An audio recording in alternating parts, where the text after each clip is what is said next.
वो खाना बदोश जिंदगी जीता था, अंधेरी रातों में गुमनाम जिंदगी।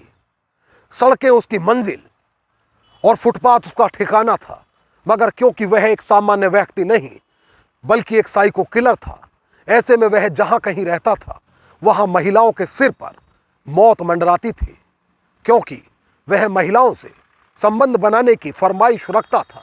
यदि महिला ने उसकी बात मान ली तो ठीक, और अगर नहीं तो वह उस महिला को खौफनाक मौत दिया करता था।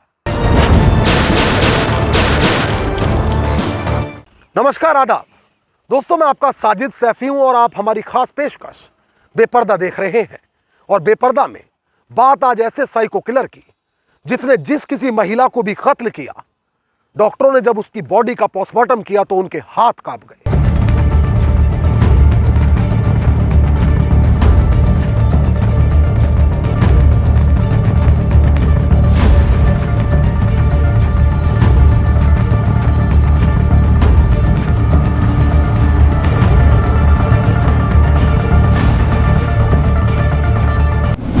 तारीख 24 मई 2019, वक्त सुबह के करीब 9 बजे। स्थान कोटा राजस्थान का विज्ञान नगर इलाका।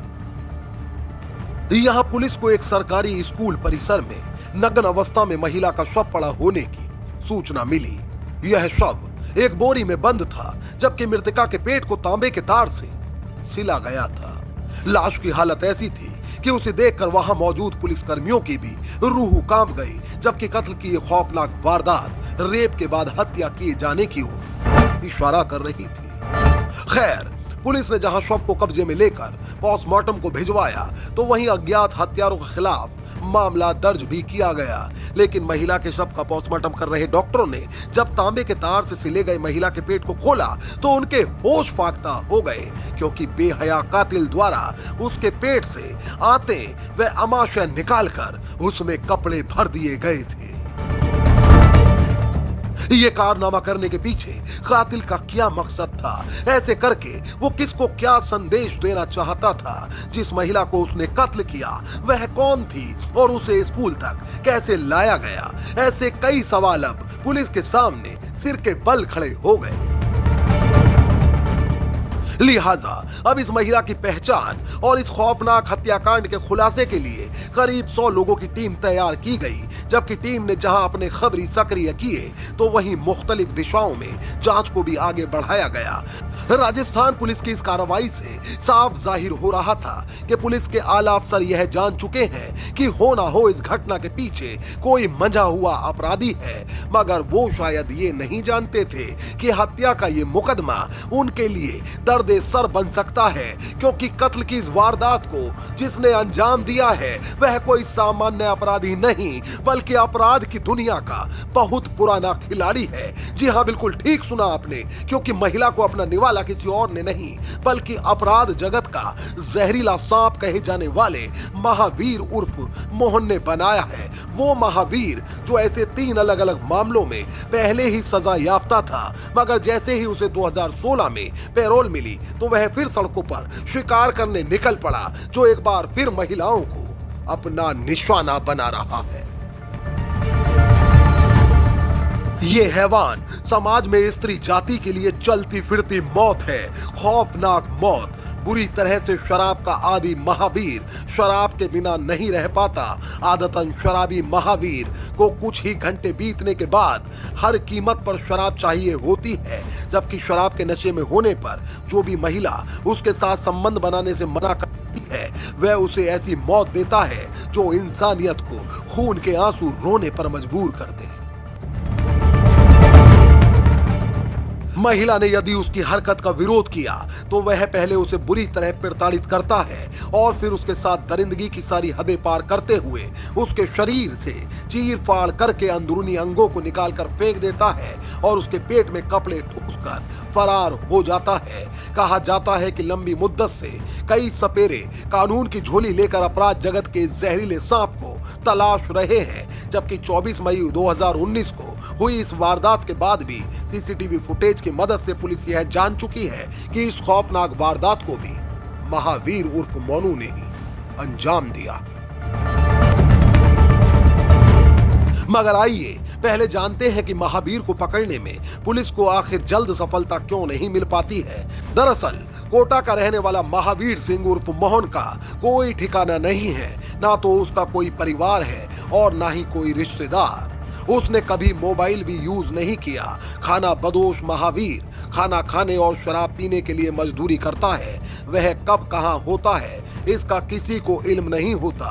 मगर पिछली वारदात को अंजाम देकर अगले शिकार की तलाश में निकल चुका महावीर शायद भूल चुका है कि पुलिस की स्पेशल टीमें अब उसकी तलाश में निकल पड़ी हैं और महिला के साथ जो हैवानियत उसके द्वारा की गई उसके बाद टीम के शामिल हर सदस्य के मन में उसको लेकर गम और गुस्सा है। जबकि अफसरों ने इस टीम को भी बतौर खास इस जहरीले सांप को ही कानून की झोली में बंद करने के लिए तो बनाया है। खैर वो वक्त जल्द आया। कड़ी मशक्कत के बाद पुलिस ने उसे गिरफ्तार कर लिया। मगर उसके बाद उसने सिलसिलेवार जो खुलासे किए उन्हें जानकर उससे पूछताछ कर रहे पुलिसकर्मियों के माथे पर पसीना आ गया, क्योंकि साइको सीरियल किलर महावीर के अपराधों की कहानी बेहद हैरान करने वाली थी। कहा जाता है कि महावीर उर्फ मोहन का ना तो कोई परिवार था और ना ही कोई रिश्तेदार। ऐसे में पुलिस को उसे पकड़ना एक बड़ी चुनौती की तरह था। कहा जाता है कि एक बार उसे गिरफ्तार किया गया, उसके बाद कोर्ट ने उसे सजा भी सुनाई, लेकिन जब वो पैरोल पर बाहर आया तो फिर उसने इसी तरह की सनसनीखेज वारदात को अंजाम दे डाला। यूं तो महावीर उर्फ मोहन पेशे से मजदूर था, लेकिन वह शराब का आदी था। उसे हर कुछ घंटे के बाद शराब की एक डोज चाहिए होती थी और इसी शराब को पीने के बाद देर रात उसके अंदर का वहशी जाग जाता था और वह शैतान महिलाओं से यौन संबंध बनाने की गुजारिश करता था। और यदि महिला उसकी बात से इनकार कर दिया करती थी तो यह वहशी उसे खौफनाक मौत दिया करता था। पहले यह महिला को कत्ल किया करता था और फिर उसके पेट को काटकर उसमें कपड़े भरकर पेट को दोबारा सिल दिया करता था। दरअसल महावीर ने पहली सनसनीखेज वारदात को आज से करीब 25 साल पहले 1997 में अंजाम दिया था। उसने उससे संबंध बनाने को मना करने पर या यूं कहें कि उसके रेप का विरोध करने पर मां बेटी की हत्या कर दी थी। जबकि इस वारदात के बाद वह फरार हो गया। इसके बाद तवील खोजबीन के बाद भी पुलिस उसका कोई सुराग न लगा पाई। करीब 6 साल अंडरग्राउंड रहने के बाद यह जहरीला सांप एक बार फिर बिल से बाहर निकला और इस बार इसने 2003 में प्रदेश के चित्तौड़गढ़ में एक महिला को डस लिया। इसने पहले उसके साथ बलात्कार किया और फिर उसकी हत्या कर दी। हालांकि इस केस के बाद पुलिस ने आरोपी को गिरफ्तार कर लिया। अदालत ने उसे उम्र कैद की सजा सुनाई।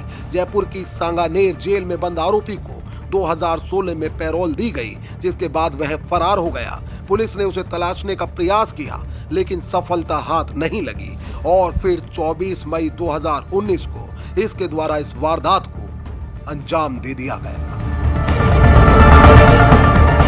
कहा जाता है कि इस बार इसने जिस महिला की हत्या की उसके टॉप्स भी उतार लिए और फिर उन्हें बाजार में बेचकर उन पैसों से जाम पर जाम पिए। हालांकि पॉक्सो कोर्ट के न्यायाधीश कैलाश चंद्र मिश्रा ने अपने रिटायरमेंट से ठीक एक दिन पहले एक ऐतिहासिक फैसला सुनाते हुए इस साइको किलर को फांसी की सजा सुनाई। दोस्तों, आपकी इस साइको किलर को लेकर क्या राय है वह हमें कमेंट करके जरूर बताएं। यदि आप चैनल पर नए हैं तो इसे तुरंत सब्सक्राइब कर लें। मोहित भाटी के साथ अमजद राणा, क्राइम स्टोरीज अड्डा। तो दोस्तों, फिल वक्त मुझे दीजिए इजाजत। लेकिन यदि आप क्राइम स्टोरीज अड्डा पर बेपर्दा के एपिसोड्स आगे भी देखना चाहते हैं तो हमारे चैनल को तुरंत सब्सक्राइब कर लीजिए, बेल आइकॉन दबा दीजिए। रिपोर्ट को लेकर आपकी क्या राय है वह हमें कमेंट करके जरूर बताएं।